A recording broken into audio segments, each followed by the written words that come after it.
Olá, pessoal! Bem-vindos de volta ao nosso canal. Hoje, vamos mergulhar numa das fofocas mais quentes e perigosas do Brasil Império. Uma história que mistura amor, traição, poder e até tentativa de assassinato entre irmãs. Vocês provavelmente já ouviram falar da Marquesa de Santos, a famosa amante de Dom Pedro I. Mas e se eu te dissesse que, antes dela, o imperador teve um caso com a própria irmã da Marquesa? E que esse romance secreto gerou um filho e uma rivalidade que quase terminou em tragédia. Preparem-se para conhecer a história de Maria Benedita de Castro do Canto e Melo, a baronesa de Sorocaba, a mulher que por um tempo ofuscou a própria irmã no coração de Dom Pedro I. Vamos começar do início. Maria Benedita era casada com Boaventura Delfim Pereira. O relacionamento dela com Dom Pedro I começou antes mesmo de sua irmã mais famosa, Domitila, e o resto da família Castro Canto e Melo se mudarem para o Rio de Janeiro em 1823. Dom Pedro, conhecido por suas conquistas, não perdeu tempo e seduziu a irmã de sua futura amante principal. O imperador era tão direto sobre o assunto que, anos depois, em uma carta a um amigo, ele confessou que Maria Benedita teve um filho com ele, por um motivo bem simples: não era burra. Essa frase revela muito sobre o jogo de poder da época. Ter um filho com o imperador era uma garantia de status e influência. E assim, em setembro de 1823, nasceu Rodrigo Delfim Pereira. Oficialmente, ele foi registrado como filho do marido de Maria Benedita, Boaventura. Mas, nos bastidores, todos sabiam a verdade. Como recompensa, Boaventura foi nomeado Barão de Sorocaba em 1826 e, mais importante ainda, se tornou o administrador de todas as propriedades da coroa. Basicamente, a criança garantiu a fortuna e o prestígio da família. Apesar de ter nascido em berço de ouro, a educação de Rodrigo não era uma prioridade para seus pais. Aos 6 anos, o menino ainda não sabia ler nem escrever. Quando Dom Pedro descobriu isso, ficou horrorizado. Em 1829, após a morte do Barão de Sorocaba, o imperador enviou Rodrigo para estudar na Europa, mais especificamente na França.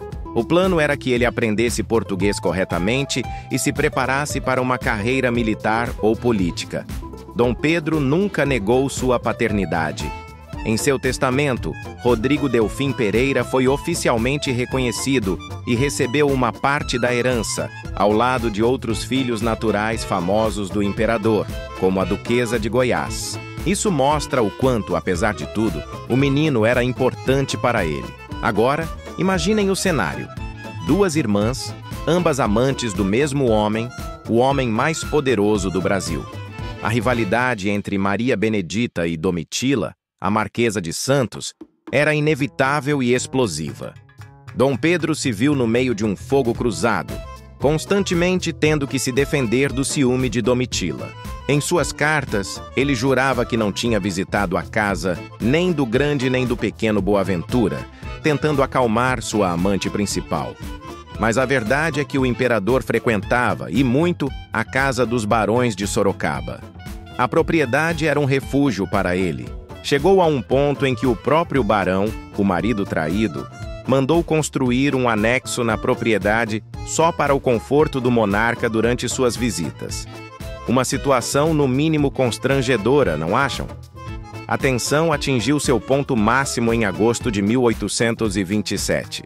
Durante um festival na Glória, Dom Pedro, sua filha Maria da Glória e sua futura esposa, Amélia, assistiram à queima de fogos da casa do Sorocaba. 3 dias depois desse evento, a carruagem de Maria Benedita foi alvo de um atentado. Um tiro estilhaçou o vidro e ela escapou por pouco. De quem ela suspeitou? De sua própria irmã, Domitila. Maria Benedita declarou que o atirador era um oficial do Regimento de São Paulo, um homem muito próximo da Marquesa de Santos. Para piorar, ela afirmou que seu próprio irmão, José de Castro, estava junto com o soldado no momento do ataque. A briga de família tinha virado um caso de polícia e uma tentativa de homicídio.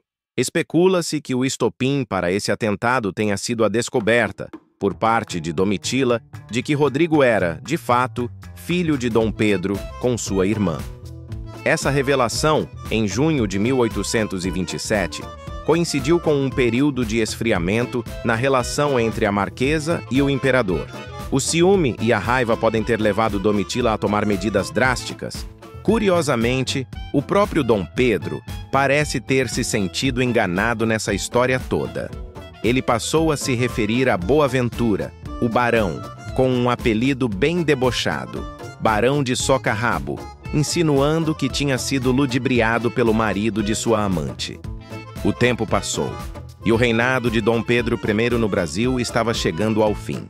Em 1829, para preparar a chegada de sua nova esposa, a imperatriz Amélia de Leuchtenberg, ele decidiu limpar a corte. Ordenou o afastamento de toda a família Castro Canto e Melo, incluindo a poderosa Marquesa de Santos. Todos foram mandados para longe do poder, todos menos uma pessoa. Adivinhem quem? Exatamente. A baronesa de Sorocaba, Maria Benedita, foi a única que se salvou do expurgo. Ela conseguiu manter sua posição e influência na corte, mesmo quando sua irmã e o resto de sua família foram postos de lado.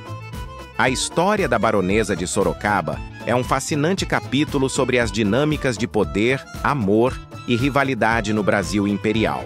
Ela nos mostra que, por trás das grandes figuras históricas e dos eventos que aprendemos na escola, existem dramas humanos tão intensos quanto qualquer novela. Maria Benedita usou as ferramentas que tinha para sobreviver e prosperar em um ambiente implacável, superando até mesmo sua irmã, que ficou com a fama. E aí, o que acharam dessa história? Conheciam os detalhes desse triângulo amoroso imperial? Deixem seus comentários aqui embaixo, quero muito saber a opinião de vocês. Se você gostou desse mergulho na história do Brasil, não se esqueça de deixar o seu like, se inscrever no canal e ativar o sininho para não perder os próximos vídeos. Muito obrigado por assistir e até a próxima!